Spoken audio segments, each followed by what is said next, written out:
Hello guys, B के Mathur this side. Guys, इस video के अंदर न्यूमेरिकल हैं। प्रीवियस वीडियो के अंदर भी न्यूमेरिकल्स थे। न्यूमेरिकल छोटे छोटे हैं। कॉन्सेप्ट याद रखना फंक्शन होना एक बात है और वन वन ऑन टू होना अलग बात है। ठीक है, मैं बार बार बोल रहा हूँ, कंफ्यूज मत होना बिल्कुल भी। और सारे क्वेश्चन अपनी कॉपी के अंदर करना, तभी समझ में आएगा। तो आइए स्टार्ट करते हैं गाइस। लेवल थोड़ा सा बढ़ता जा रहा है। एक क्वेश्चन और आ गया। Function such that n goes to n, ठीक है, यानी डोमेन नेचुरल नंबर है, कोडोमेन नेचुरल नंबर है और रेंज नेचुरल नंबर का कोई पार्ट होगा, ठीक है, जिससे लिंक बनेगा, जो हम बनाएंगे अभी। Defined by F N is equal to, condition दे रखी है, अगर n ऑड लोगे तो इसमें डालना, अगर n इवन लोगे तो इसमें डालना, ठीक है। यानी ऑड नंबर इसमें अलाउ नहीं है और इवन नंबर इसमें अलाउ नहीं है। तो इस कंडीशन के according you need to behave for all n belongs to natural number, यानी जो भी इनपुट लोगे वो नेचुरल नंबर से लोगे, यानी 1 से स्टार्ट होगा और कुछ भी डालते रहो। डेसिमल में अलाउ नहीं है। चेक करना है बाइजेक्शन, 1 1 और ऑन टू चेक करना है, ठीक है। चलिए जी, तो वही हमारा फेवरेट मेथड। पहले बनाएंगे हम एक मैपिंग। तो मैपिंग बनाओ जल्दी से। यहाँ पर डालो n और हमारा रिजल्ट आएगा fn, ठीक है। और ये लिंक बन गया इसका फंक्शन का। ये f होता है फंक्शन। चलो जी, मैं सपोज करो 1 डाल सकता हूँ, 2 डाल सकता हूँ, 3 डाल सकता हूँ, 4 डाल सकता हूँ, है ना, डॉट डॉट डॉट कुछ भी डाल सकता हूँ। और मेरा आउटपुट भी इसी में से आएगा, जो भी आएगा। चलो 1 डालता हूँ। 1 क्या है? ऑड। ऑड कहाँ है? यहाँ डालो 1। 1 + 1 2, 2 डिवाइड बाई 2 1, 1 आया जी, यानी इसका लिंक इससे बना, ठीक है। अब डालना है मुझे 2। 2 कैसा है? इवन, यानी इसमें डालूंगा, इसमें नहीं डाल सकता, इसमें डालूंगा। 2/2 1, अरे 2 डालने पर भी 1 आया, नो प्रॉब्लम। 3 डालो जी। 3 कैसा है? ऑड, इसमें डालो। 3 + 1 4 डिवाइड बाई 2 2 आया, ओके, लिंक बनाओ इसका। 4 डालो। 4 इसमें नहीं, इसमें डालना है, क्योंकि 4 इवन है। इवन अगर इनपुट होगा तो इसमें डालना है। 4/2 2, अरे 4 डालने पे भी 2 आया। ऐसी लाइकवाइज ही चलते रहेंगे, ठीक है। ये आपकी मैपिंग तैयार। अब देखो 1 1, तो मैपिंग देखते ही आप बता दे तो ये 1 1 है या नहीं। देखो 1 1 तो नहीं है, तो आप लिखना लेकिन ऐसे, एफ इज नॉट 1 1, 1 1 नहीं है। रीजन देखो, ऐसे लिखना कि F1 डालो या F में 2 डालो, रिजल्ट 1 आ रहा है, बट लेकिन अंदर वाले इनपुट तो इक्वल नहीं है। ये डेफिनेशन बार बार मैं फिर बोल रहा हूँ, ये मैनी वन की डेफिनेशन है, मैनी वन की, ठीक है। 1 डालने पर भी 1, 2 डालने पर भी 1, मतलब आउटपुट दोनों का सेम लेकिन इनपुट डिफरेंट है। तो ये 1 1 नहीं है। ये जस्टिफिकेशन होता है 1 1 क्यों नहीं है, ये आपकी वजह आ गई, ठीक है। अब चेक करते हैं जी ऑन टू। चलो बताओ रेंज क्या है। रेंज वो होगी जिनसे लिंक बन रहे हैं। तो लिंक 1 से बन रहा है, 2 से बन रहा है, और भी बनते ही जाएंगे। 3 भी आएगा ऑफकोर्स, 4 भी आएगा, 5 भी आएगा, देखने से पता चल रहा है ना। लेकिन 1 से ऊपर 0 नहीं आएगा कभी भी, क्योंकि 0 तो आप डाल ही नहीं सकते इसके अंदर। इनपुट नेचुरल नंबर से स्टार्ट है, तो यानी ये आएगा। अगर देखा जाए तो ये नेचुरल नंबर नहीं हो गए, 1 2 3 डॉट डॉट डॉट, तो 1 से कहाँ तक? n तक। तो रेंज यहाँ पर n हो गया, ठीक है। अच्छा, अब बताओ यहाँ पे कोडोमेन क्या है। कोडोमेन तो आपको दिया ही हुआ है, that is what? Natural number. अरे ये तो मजा आ गया। Range is equal to codomain, और आपको मालूम है रेंज और कोडोमेन अगर इक्वल हो जाए तो एफ इज ऑन टू, तो फंक्शन हमारा ऑन टू हो जाएगा, ठीक है। लेकिन आपको यहाँ रीजन भी देना है, this is not bijective, this is not bijective. ये फंक्शन बाइजेक्शन या बाइजेक्टिव नहीं है। रीजन, क्योंकि 1 1 नहीं है। बाइजेक्टिव के लिए 2 कंडीशन चाहिए ना, 1 1 भी और ऑन टू भी। हाँ जी गाइज, मैंने आपको स्टार्टिंग में बताया था कॉम्पोजिशन फंक्शन के बारे में, याद है ना। फंक्शन एक फंक्शन का आउटपुट दूसरे फंक्शन का इनपुट होता है। मैंने एग्जांपल भी दिया था आपको, रोल नंबर वाला, बोर्ड वाला, है ना। तो वही उसी के ऊपर कुछ क्वेश्चंस आते हैं। कोई फंक्शन है जिसका डोमेन ये रहा और कोडोमेन ये रहा। एक और फंक्शन है जी जिसका डोमेन ये रहा और कोडोमेन ये रहा, ठीक है। देखो इसका जो आउटपुट है वो सारा का सारा यहाँ पर इनपुट हो गया। तो ये फंक्शन के लिंक बने हुए हैं, ये जी फंक्शन के लिंक बने हुए हैं। इसने कहा गॉफ बताओ, गॉफ का मतलब जी ऑफ एफ, ठीक है। ये कॉम्पोजिट फंक्शन है, यानी जी ऑफ एफ बताओ। तो जरा देखते हैं इसे कैसे निकालना है। देखो सबसे पहले ना ऐसे लिखो जी ऑफ एफ, ठीक है। एंड में एफ है, तो एफ में देखो स्टार्टिंग में लिखा है 1, लिंक में जाना है। लिंक में जो ये लिंक बना के दे रखे हैं यहां जाना है, स्टार्टिंग में, स्टार्टिंग के नंबर लेने, डोमेन 1।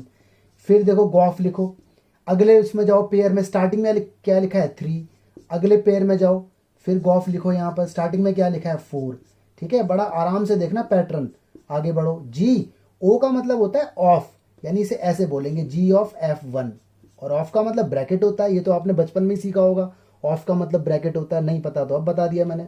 जी इसका मतलब क्या है F3, ऑलराइट, जी इसका मतलब क्या है F4, यानी ये और ये सेम है, कोई चेंज नहीं हुआ, बस ओ हट के ब्रैकेट आया।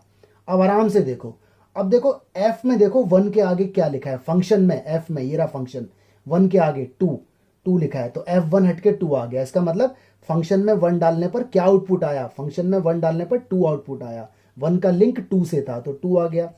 अब देखो फंक्शन में 3 के आगे, फंक्शन में 3 के साथ 5 लिखा है, F3 हट के 5 आ गया। फिर F में 4 के साथ किसका लिंक है, 4 के साथ 1 का लिंक है, ये आ गया। ठीक है जी, बड़े आराम से सिस्टमेटिक वे में। अब आ गया G2, अब देखो G वाले में 2 के साथ क्या लिखा है, डोमेन है ये, स्टार्टिंग में 2 के साथ, तो देखो ये रहा, स्टार्टिंग में 2 के साथ 3 लिखा है, तो ये पूरा हट के 3 रिजल्ट आया। देखो जी में 5 के साथ, जी ये रहा 5, ये रहा स्टार्टिंग में, ये 1 आया, मतलब जी में 5 डाला तो क्या रिजल्ट आया, जी में 1 डाला तो 1, देखो स्टार्टिंग, देखो 1 यहाँ पर भी है, 1 यहाँ पर भी है, हमें देखना है स्टार्टिंग वाली पोजीशन, डोमेन वाली पोजीशन, तो ये 1 स्टार्टिंग वाली पोजीशन। ठीक है, तो 1 यहाँ पर है, तो आउटपुट क्या आ रहा है 3, तो देखो ये हमारा रिजल्ट आ गया गॉफ का, ये रिजल्ट आया क्या कि 1 का लिंक सीधा 3 से बना, 1 का लिंक 3 से, 3 का लिंक सीधा 1 से बना, 3 का लिंक 1 से, और 4 का लिंक सीधा 3 से बना, 4 का लिंक 3 से। तो ये आपका कॉम्पोजिट फंक्शन का एक एग्जाम्पल था। ठीक है, और देखते हैं। हाँ जी, अब आता है नया टॉपिक, ये है कॉम्पोजिशन ऑफ फंक्शंस। देखो क्या होता है, इसके अंदर क्या होता है, 2 फंक्शन, 3 फंक्शन, 4 फंक्शन होते हैं। तो पहले फंक्शन का जो आउटपुट होता है वो दूसरे फंक्शन का इनपुट बन जाता है, उसके बाद दोबारा आउटपुट निकलता होगा, है ना। तो डायग्राम में आप देखो, स्टार्टिंग में रेड वाला डोमेन है, वो गया ग्रीन मशीन में, इसका आउटपुट निकला, और वो इनपुट बना ब्लू मशीन का, इसका फिर आउटपुट निकला, और वो कोडोमेन में से कुछ ना कुछ रहा होगा। आउटपुट का मतलब क्या है, कोडोमेन में जिनके लिंक बन जाते हैं। ऑलराइट, अच्छा इसका एग्जाम्पल क्या है, इसका एग्जाम्पल देखो ये है। देखो जब बोर्ड का एग्ज़ाम होता है, सीबीएसई का, 12th का, 10th का, तो हर बच्चे को रोल नंबर असाइन होते हैं, है ना, रोल नंबर्स मिलते हैं। और जब वो एग्ज़ाम के अंदर जाता है तो आंसर शीट में वो रोल नंबर लिख देता है अपना। उसके बाद आंसर शीट चेक होने के लिए जाती है एग्ज़ामिनेशन सेंटर्स पे। एग्ज़ामिनेशन सेंटर पे जाके वो रोल नंबर आंसर शीट से हटा दिया जाता है, और उस रोल नंबर के बदले एक कोड लगा दिया जाता है जो ये बताता है कि ये रोल नंबर इस कोड का है। ऐसा क्यों, ताकि कोई भी पहचान ना पाए कि ये वाली शीट किस रोल नंबर की है, राइट।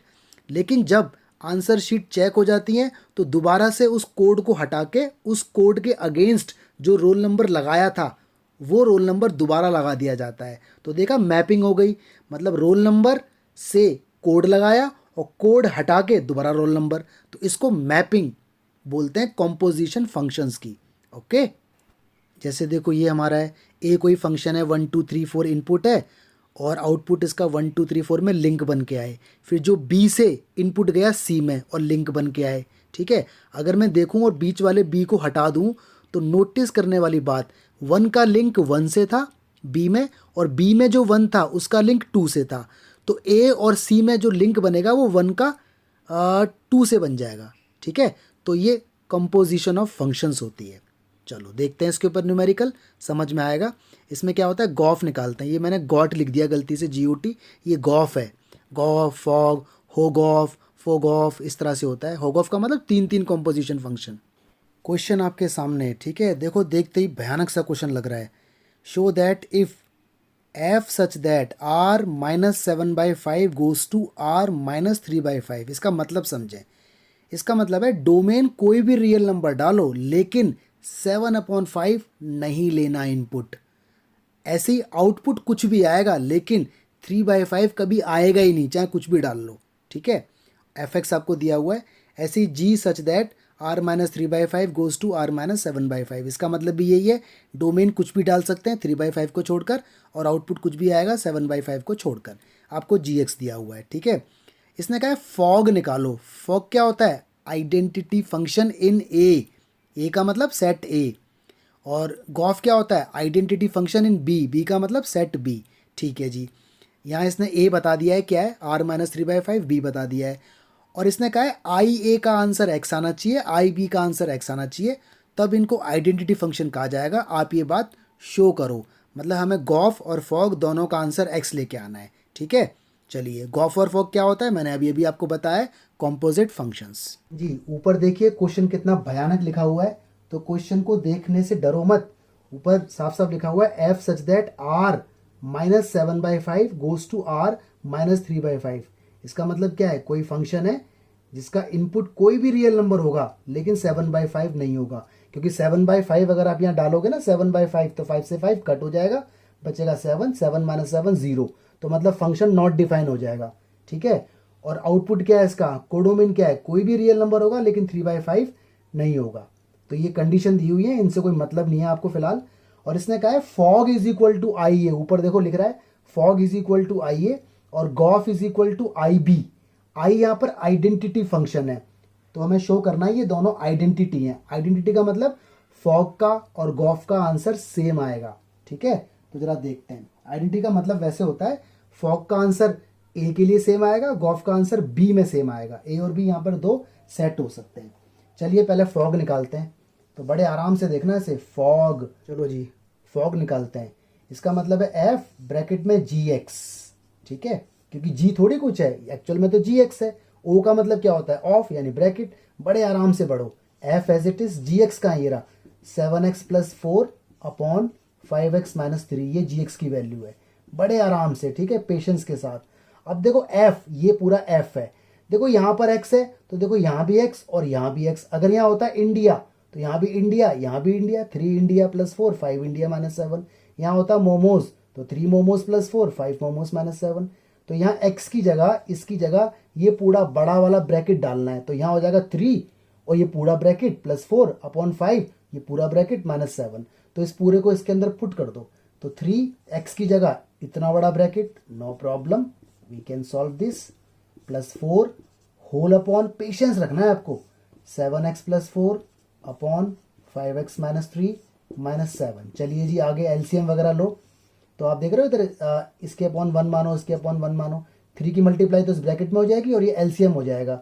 यहाँ भी देखो 5 की मल्टीप्लाई इस ब्रैकेट में और ये एलसीएम हो जाएगा, और नीचे से नीचे वाला कट भी जाएगा आफ्टर टेकिंग एलसीएम। ठीक है, तो ये हो जाएगा 21x 12 प्लस 4 की मल्टी, ब्रैकेट का ध्यान रखें, 4 की होगी तो 20x - 12। ठीक है जी, अपॉन ये हो जाएगा आपका 35x + 20 माइनस, ब्रैकेट का ध्यान रखें, 35x और +21। ठीक है, सॉल्व करते रहें बड़े आराम आराम से।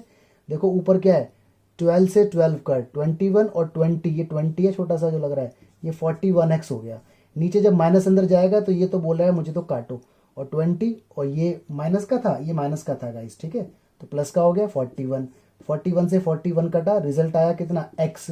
और एग्जाम इसमें क्वेश्चन में इसको देखो नाम दिया हुआ है आई ए, ऊपर देखो फॉग के आगे आई ए लिखा है, तो आई ए का रिजल्ट ये आया, दिस इज इक्वेशन 1, मतलब फॉग आंसर आ गया। अब निकालेंगे हम गॉफ। गॉफ निकालते हैं गाइस, गॉफ का मतलब है जी ऑफ एफ एक्स। ठीक है जी, ये इस तरह से, ठीक है, ओ का मतलब ब्रैकेट। अब देखो जी में जाना है, बाहर वाला कौन है, जी, जी का है हेरा। देखो यहाँ पर एक्स तो यहाँ भी एक्स और यहाँ भी एक्स, अगर यहाँ इंडिया तो यहाँ 7 इंडिया + 4 5 इंडिया - 3, तो कोई दिक्कत नहीं, जी एज इट इज। पहले इसमें एफ एक्स भर दो, एफ एक्स ये पूरा ब्रैकेट है, that is 3x + 4 upon 5x - 7। ठीक है, कीप इन ब्रैकेट।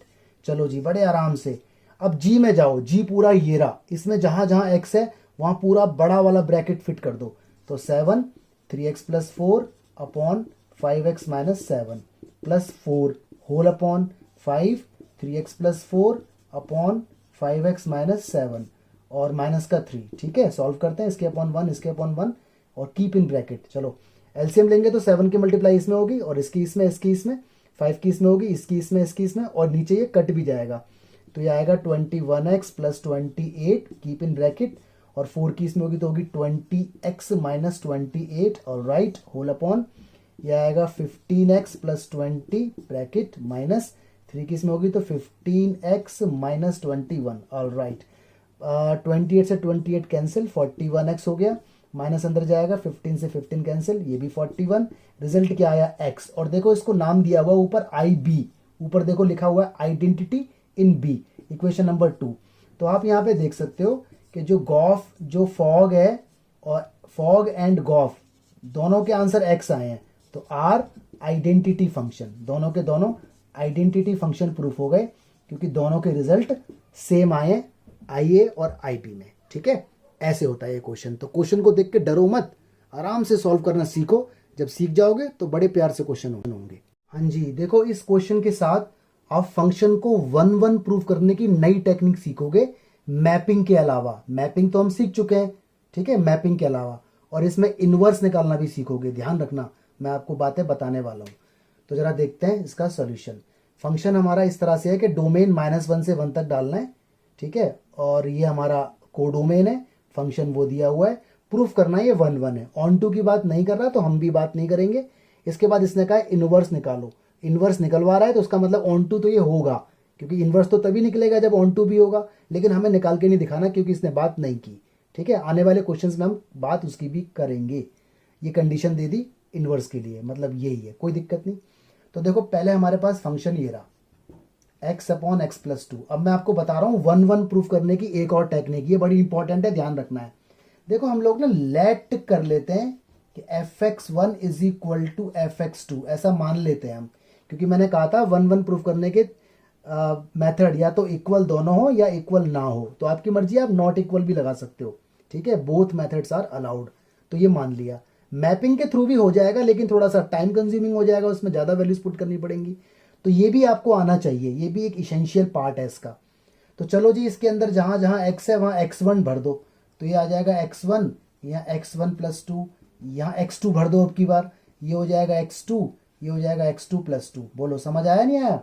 भाई ये कंडीशन आप खुद मान के चल रहे हैं, इसे फर्स्ट नाम दे दो और इसमें x की जगह x1 भर दो और x की जगह x2 भर दो, ऐसा कुछ आया। अब इसे नॉर्मली सॉल्व करो क्रॉस मल्टीप्लाई करके। This will become x1 x2 plus 2x1 is equal to x1 x2 plus 2x2।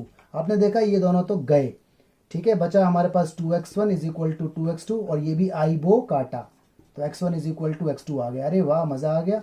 यानी कंडीशन हमारे पास क्या निकल के आई कि fx1 बराबर fx2, तो x1 बराबर x2 भी आ गया। यानी दो कंडीशन सेटिस्फाई हो गई कि अगर ये बराबर तो ये भी बराबर। तो हम यहाँ लिखेंगे हैंस fx इज 1-1।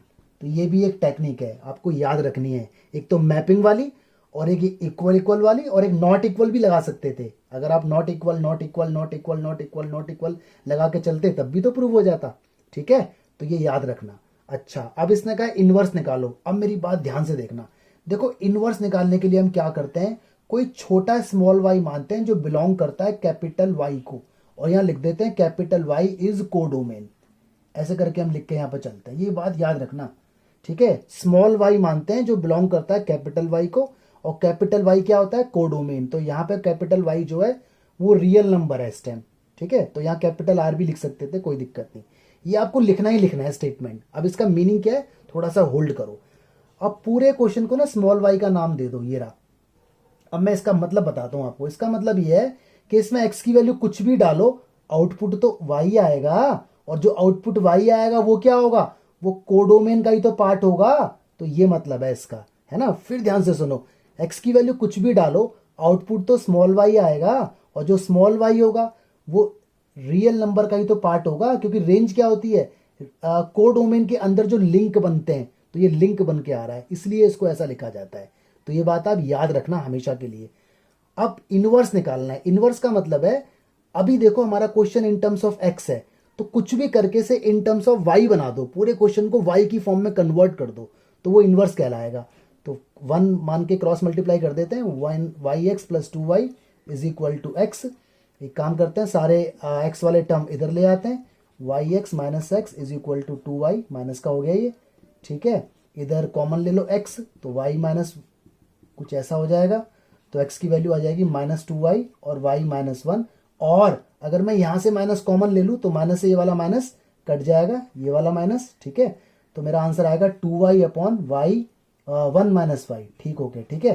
तो देखो ये जो आया ना, ये आपका इनवर्स है। क्वेश्चन इज डन, ये आपका इनवर्स है। इसे आप ऐसे बोल सकते हैं, एफ इनवर्स आपका 2y अपॉन 1 माइनस वाई है। This is the actual result. Alright, तो 1-1 की नई टेक्निक सीखी, अब कभी भी क्वेश्चन इनवर्स वाले आएंगे इसमें फंक्शन में, तो मैं हमेशा y मानूंगा उसको। याद रखना, इनवर्स निकालने के लिए y मानना है और क्वेश्चन को इन टर्म्स ऑफ y बदल देना है। अभी y की value in terms of x है, अब क्या हुआ, x की value in terms of y आ गई, तो this particular thing is known as inverse. Alright, और ये ध्यान रखना हमेशा। हाँ जी, न्यूमेरिकल आपके सामने एक और, consider function f such that 0,π/2 goes to r। इसका मतलब डोमेन क्या है, 0 भी डाल सकते हो, π/2 भी, क्योंकि क्लोज इंटरवल है, और इसके बीच का कुछ भी, आउटपुट कुछ भी आ सकता है, रियल नंबर। फंक्शन हमारा sin x है, ऐसी g कोई function 0,π/2 goes to r, 0π/2 domain, r यहाँ पर कोडोमेन, gx cos x है। कह रहा है शो करो f और g तो 1 1 है, लेकिन f प्लस g मतलब f और g को जोड़ देंगे तो वो 1 1 नहीं होगा। मज़ेदार क्वेश्चन, कई बार एग्जाम में आ चुका है, देखते हैं। हाँ जी, देखो ऊपर आपके सामने क्वेश्चन लिखा हुआ है, consider a function f such that 0,π/2 goes to r। तो वहां से देख के मैंने डेटा को इधर लिख दिया। इसका मतलब डोमेन 0π/2 और आउटपुट क्या है, कोई भी रियल नंबर। अब देखो इसने क्या कहा है, इसने कहा है प्रूफ कर दो f और g मतलब ये वाला फंक्शन 1 1 है, ये वाला फंक्शन भी 1 1 है, लेकिन इन दोनों का अगर हम सम कर दें यानी sin x plus cos x, तो जो ओवरऑल फंक्शन बन के आएगा वो 1 1 नहीं होगा। ठीक है, तो प्रूफ करते हैं। तो 1 1 की टेक्निक अभी अभी मैंने आपको बताई है, मैपिंग के थ्रू भी हो जाएगा, लेकिन मैपिंग ना पॉसिबल नहीं है, टाइम कंज्यूमिंग प्रोसेस हो जाएगा, क्योंकि 0 से लेकर π/2 के बीच में बहुत सारी वैल्यूज फिट करोगे तो थोड़ा कंफ्यूजिंग हो जाएगा। तो ये वाला मेथड भी आपको आना चाहिए। चलिए जरा देखते हैं with the help of examples. Alright, तो पहले केस 1 ले लेते हैं। केस 1 मतलब fx के लिए ले लेते हैं ना, 4fx। चलो जी, तो 1 1 मुझे प्रूफ इसे करना है। तो मैंने आपको कहा था 1 1 प्रूफ करने की कंडीशन या तो दोनों बराबर हो या बराबर ना हो। तो देखो sin x किसी वैल्यू पे बराबर तो नहीं होगा, तो मैं एक काम करता हूं, यहाँ पे इंटरवल मुझे यहाँ पे दिया हुआ है, यानी जो x की वैल्यू है बिलोंग करती है 0 से π/2 के बीच में। मतलब इन दोनों के बीच में मुझे x की कोई भी वैल्यू ले लेनी है, 0 भी ले सकता हूँ, π/2 भी ले सकता हूँ, और बीच की कुछ भी ले सकता हूँ, क्योंकि ये देखो क्लोज इंटरवल है। तो सपोज करो मैंने x1 लिया 0 और मैंने x2 लिया π/2, क्योंकि दोनों वैल्यू इसी के अंदर है, ये दोनों इंक्लूड है। ठीक है, ठीक है जी। अब मैं यहाँ देख रहा हूँ कि भाई x1 is not equal to x2, यानी ये दोनों आपस में इक्वल नहीं है। अच्छी बात है, तो fx1 और fx2 भी इक्वल नहीं आने चाहिए, यानी रिजल्ट को मैं उल्टा प्रूफ कर रहा हूं। रिजल्ट था अगर fx1 बराबर नहीं है fx2 के, तो x1 भी बराबर नहीं है x2 के, मैंने उल्टा ले लिया। बोथ आर वैलिड, दोनों सही है। ठीक है, ध्यान रखना, बड़े ध्यान से सीखना। तो मैंने कोई सी भी दो वैल्यू ली इसके बीच में, तो मुझे ये ज्यादा अच्छी लग रही है, मैंने दोनों की दोनों ले ली, क्योंकि ये ले सकता हूं मैं। देखो ना, तो ये दोनों आपस में इक्वल नहीं है, दिख रहा है वो 0 है, वो 90 है, तो इक्वल तो है ही नहीं। अच्छा, अब निकालूंगा मैं fx1, यानी x1 कितना है 0, फंक्शन ये रहा, डालो इसमें sin 0, sin 0 की वैल्यू 0 ही होती है।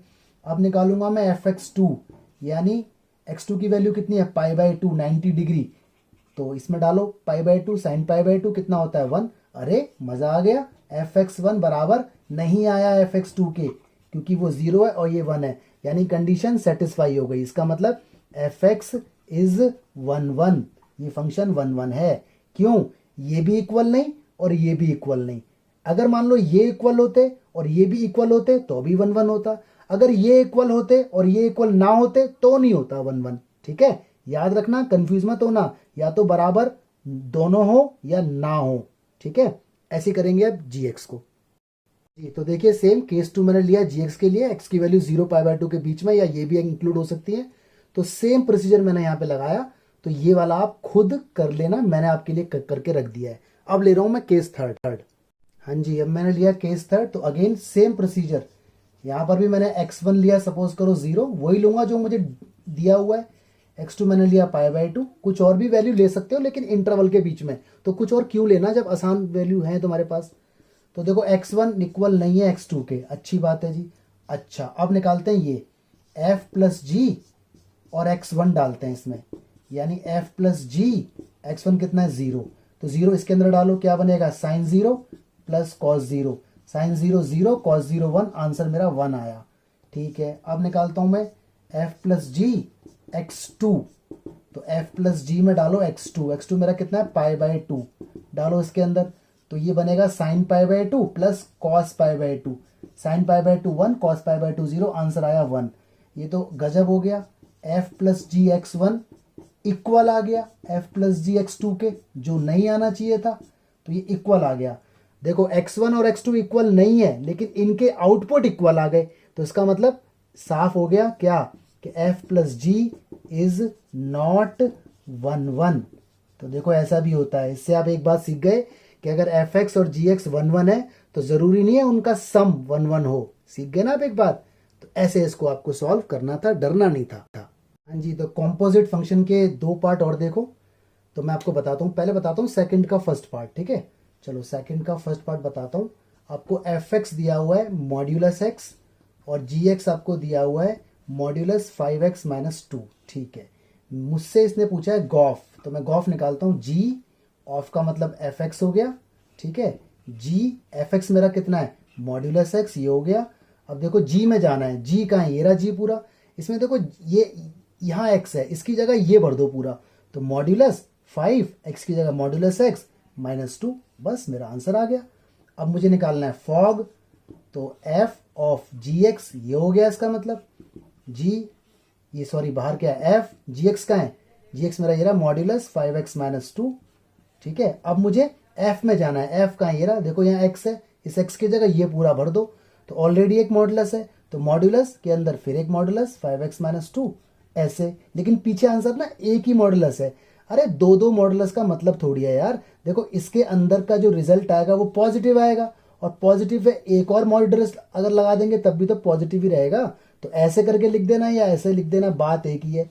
तो ज़्यादा अच्छा समझदार बच्चा तो ऐसे करके लिखेगा, तो ये आंसर है, ठीक है। लेकिन ये केस अलग है, क्योंकि देखो यहाँ मॉड्यूलस पूरे के ऊपर नहीं है, यहाँ इसके ऊपर है अलग, वो नंबर अलग है, यहाँ पूरे के ऊपर था। तो ऐसे तो आप 4 मॉड्यूलस लगा दो, मॉड्यूलस मॉड्यूलस मॉड्यूलस मॉड्यूलस, कोई मतलब नहीं रहेगा, वो एब्सर्ड रिजल्ट रहेगा, एब्सर्ड, बकवास, ठीक है। तो एक और देखते हैं इसका फर्स्ट पार्ट। हाँ जी, तो fx आपके पास है, इसने कहा फॉफ बताओ। तो यार फॉफ का मतलब क्या है, f ऑफ fx, मतलब इसी की वैल्यू इसी के अंदर डाल दो। तो भाई देखो फॉफ, f फॉफ ऐसे निकलेगा f ऑफ fx। ये सब कॉम्पोजिट फंक्शन है, मतलब इसका आउटपुट इसी का इनपुट दोबारा बन जाएगा। तो f ये रहा, fx का है वो खुद है 3 माइनस एक्स क्यूब की पावर 1/3, ये रहा। बड़े आराम से देखना आप। अब f में जाओ, ये रहा पूरा f। देखो यहाँ x है, देखो ये जरा सा जो आपको दिख रहा है छोटा सा x, इस x की जगह ये पूरा भर दो।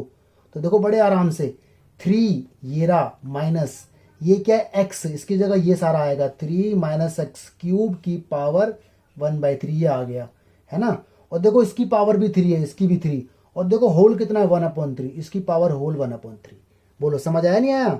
अरे फिर देखो यहाँ पर x है तो यहाँ भी x है, यहाँ इंडिया, यहाँ भी इंडिया, यहाँ चॉकलेट, यहाँ भी चॉकलेट, ठीक है। तो मतलब इस x की जगह ये पूरा फंक्शन फिट हो जाएगा इधर। तो 3 माइनस एक्स की जगह ये पूरा होल क्यूब, ऊपर देखो ये x की जगह ले ली इसने, और 1/3 ये वाला वो रहा। अब बड़े आराम से सॉल्व करते रहो और बड़ा मज़ा आएगा आपको। देखो 3 से ये 3 कट हो गया, ऊपर ये 1/3 लगाई हुआ है। आगे जब माइनस अंदर जाएगा तो 3 से ये वाला 3 भी कट हो जाएगा, अंदर एक्स क्यूब बचेगा, ऊपर 1/3 जिंदाबाद। और ये कह रहा है मुझे भी काटो, तो बचा क्या x। तो ये आपका फॉफ था, f ऑफ f, ठीक है। हाँ जी, आपके लिए मैंने एक क्वेश्चन लिखा है, इसको आप देख लेना। Function n goes to n, domain codomain, function g है कोई, n goes to n, domain codomain, कोई फंक्शन h है, n goes to n, domain और ये कोडोमेन, ठीक है। fx मेरा 2x है, gx मेरा 3y है, एक्चुअली ये gy है क्योंकि फंक्शन मेरा y में, और hz इज इक्वल टू मेरा साइन z है, ठीक है। आपको शो करना है hog of is equal to hog of, ठीक है। ऐसे नहीं पढ़ते जैसे मैं पढ़ रहा हूँ, मैं तो मजाक कर रहा हूँ। इसको पढ़ते हैं h of gof is equal to h of gof of f, ये मतलब है। परेशान होने की जरूरत नहीं है, जब भी ऐसा क्वेश्चन आए तो पहले गॉफ निकालो, गॉफ, ठीक है। उस गॉफ के साथ फिर ये निकालो h ऑफ गॉफ, मतलब h के अंदर गॉफ को डाल देना ऐसे करके। और यहाँ कैसे होगा, पहले हॉग निकालो, मतलब h के अंदर gy, क्योंकि gy में, उसको फिर इस जो ये रिजल्ट आएगा फिर f के साथ निकालना, ठीक है। ट्राई करना, इसका आंसर दोनों साइड से ये आएगा, तो दोनों आंसर सेम आएंगे तो प्रूफ हो जाएगा। ना हो तो कमेंट में लिखना, मैं आपको आंसर बताऊंगा। हाँ जी, एक क्वेश्चन आपके लिए और।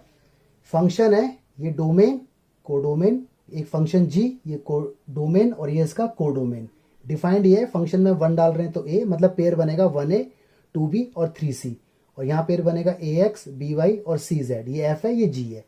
शो करो एफ जी और गॉफ इन्वर्टिबल है। तो भाई एफ तो मैपिंग के थ्रू, जी भी मैपिंग के थ्रू डायग्राम बना के, और पहले गॉफ निकालना, गॉफ निकालना मैंने वीडियो के स्टार्टिंग में बताया था, ठीक है, वहाँ से हो जाएगा। ऐसे ही फिर एफ इनवर्स निकालो, इनवर्स निकालना आपको आता ही है, डोमेन को रेंज और रेंज को डोमेन बनाते हैं, इसका भी निकालो। और फिर इसने कहा है शो करो गॉफ का इनवर्स और F inverse of g inverse, इसका रिजल्ट सेम आएगा। तो मैं सारे पार्ट छोड़ रहा हूँ, ये वाला पार्ट मैं आपको बता रहा हूँ, ठीक है। चलो देखते हैं इसको। हाँ जी, तो मैंने देखो थर्ड पार्ट आपके लिए लिया, ठीक है। एफ मुझे दिया हुआ था ना 1 का ए के साथ, तो मैंने बना दिया रोस्टर फॉर्म। जी भी मुझे दिया हुआ था, तो मैं इसका एफ इनवर्स निकाल लेता हूँ। इनवर्स निकालना आपको आता है A1, ये हो गया B2, ये हो गया C3, ठीक है जी। ऐसे ही मैं जी इनवर्स भी निकाल लेता हूँ, ये आ गया XA, उल्टा कर देना है YB, और ये ZC, ठीक है जी, है ना। गॉफ मैंने निकाल के रख दिया, आपको मैंने वीडियो के स्टार्टिंग में गॉफ निकालना बताया था, ठीक है। तो गॉफ इनवर्स भी मैं निकाल लेता हूँ, तो इसका आएगा X1 और Y2, ये 2 है, ठीक है, और आपका Z3 ये आ गया, ठीक। चलिए जी, अब मुझे टू प्रूफ में मुझे करना है गॉफ का whole inverse is equal to f inverse of g inverse. Notice करने वाली बात, ये गॉफ है और ये देखो फॉग है, ठीक है। तो ये तो मैं निकाल चुका, इसका आंसर तो मेरा ये रहा 1। अब मुझे ये निकालना है, तो मैं आपको एक बार और निकालना बताता हूँ। तो एफ इनवर्स ओ जी इनवर्स, जी इनवर्स में जाओ, एंड में जो लिखा है ये रहा। स्टार्टिंग में एक्स है, वाई है, जेड है, तो स्टार्टिंग में एक्स लिख दो, फिर एफ इनवर्स ओ जी इनवर्स, फिर वाई लिख दो, फिर एफ इनवर्स ओ जी इनवर्स, फिर जेड लिख दो, ठीक है, जो वीडियो के स्टार्टिंग में बताया था मैंने। एफ इनवर्स इसका मतलब है जी इनवर्स एक्स, ओ हट गया। एफ इनवर्स इसका मतलब है g inverse y, f inverse इसका मतलब है जी इनवर्स जेड। चलो जी, बड़े आराम से बढ़ते रहो आगे आगे। एफ इनवर्स और एफ इनवर्स, ठीक है, ऑल राइट। देखो ध्यान से अब जी इनवर्स में देखो एक्स के साथ क्या लिखा है, जी इनवर्स एक्स के साथ ए लिखा है तो ए भर दो। जी इनवर्स में वाई के साथ, जी इनवर्स में वाई के साथ बी है तो बी भर दो। जी इनवर्स में जेड के साथ, जी इनवर्स में जेड के साथ सी है तो सी लिख दो, ऑल राइट, आगे बढ़ो। एफ इनवर्स में देखो ए के साथ क्या लिखा है, एफ इनवर्स में ए के साथ 1 तो 1 लिखो, यहाँ बी के साथ 2 और सी के साथ क्या लिखा है 3, ठीक है। तो आपने यहाँ देखा आपका F inverse of g inverse निकल के आया क्या, ये एक्स का लिंक 1 के साथ बन के आया, वाई का लिंक 2 के साथ, ये रहा ना वाई का लिंक 2 के साथ, और जेड का लिंक बन के आया 3 के साथ, इक्वेशन नंबर 2। तो आप ध्यान से देखो, जो गॉफ इनवर्स का आंसर था इक्वेशन 1, वही तो f inverse o inverse g inverse का आंसर है इक्वेशन 2। तो इसका मतलब from first and second left hand side is equal to right hand side, hence proofed, ठीक है, प्रूफ हो गया। ध्यान रखने वाली बात, ये गॉफ है और ये फॉग है, ठीक है गाइस, ऐसे होगा ये। तो गाइस आपके सामने कुछ क्वेश्चंस हैं, इनको आप सॉल्व करके देखना मैपिंग के थ्रू, ठीक है। ऑड इवन वाला देखिए मैंने प्रीवियस वीडियो के अंदर आपको बताया हुआ है, तो उसका स्क्रीनशॉट लो और इसको सॉल्व करो। 3 क्वेश्चन और आ गए आपके सामने, पहले का मैपिंग बना लेना, ठीक है, और 7वें वाले में वही 1 1 ऑन 2 चेक करो, मैपिंग बना के वैल्यू पुट करके देखना, और 8वें की भी मैपिंग बना के देखना, ठीक है। इसको भी सॉल्व करो डायग्राम बना के, जितने भी सॉल्व हो जाएँ। इसमें देखो 11-12 क्वेश्चन मल्टीपल चॉइस है, इसमें भी मैपिंग बना के आप सॉल्व करना है। एक्चुअली 4-5 वैल्यू डालोगे ना तो आपको पता लग जाएगा कि फंक्शन क्या है और क्या नहीं है, ओके। ये देखो इसके अंदर मल्टीपल पार्ट्स हैं, यहाँ पर भी मैपिंग बना के आप चेक कर सकते हो, ठीक है। तो मैपिंग बना के देखो इसकी, एन का मतलब नेचुरल नंबर, जेड का मतलब इंटीजर, आर का मतलब रियल नंबर। देखो फटाफट आंसर चेक करो, पता चल जाएगा आपको। यहाँ देखो इन्वर्स निकालना है, तो इन्वर्स निकालना मैंने आपको बताया था ना, वाई लेट करते हैं क्वेश्चन को, और क्वेश्चन को इन टर्म्स ऑफ वाई बना देते हैं एक्स की वैल्यू निकाल कर। इस वीडियो के अंदर है ऐसा क्वेश्चन, तो आप इसे करके देखना, आपकी प्रैक्टिस होगी, जितना प्रैक्टिस करोगे उतना ज़्यादा आएगा। इस क्वेश्चन में देखो इन्वर्स निकालना है, तो इन 4 ऑप्शन में से कोई ना कोई आंसर होगा, तो सवाल को वाई मान लेंगे, उसके बाद सॉल्व करेंगे। यहाँ देखो कुछ क्वेश्चन तो मैपिंग से हो जाएंगे। एक देखो निकालना है एफ ऑफ एफ एक्स, ये फॉफ है, फॉफ वाला मैंने बताया था कॉन्सेप्ट। क्वेश्चन नंबर 4 आप ट्राई करना, देखना होगा तो अच्छी बात, नहीं तो मैं बताऊँगा आपको। चलो गाइस अच्छे से प्रैक्टिस करो, ठीक है। All the best, thank you so much, God bless you all.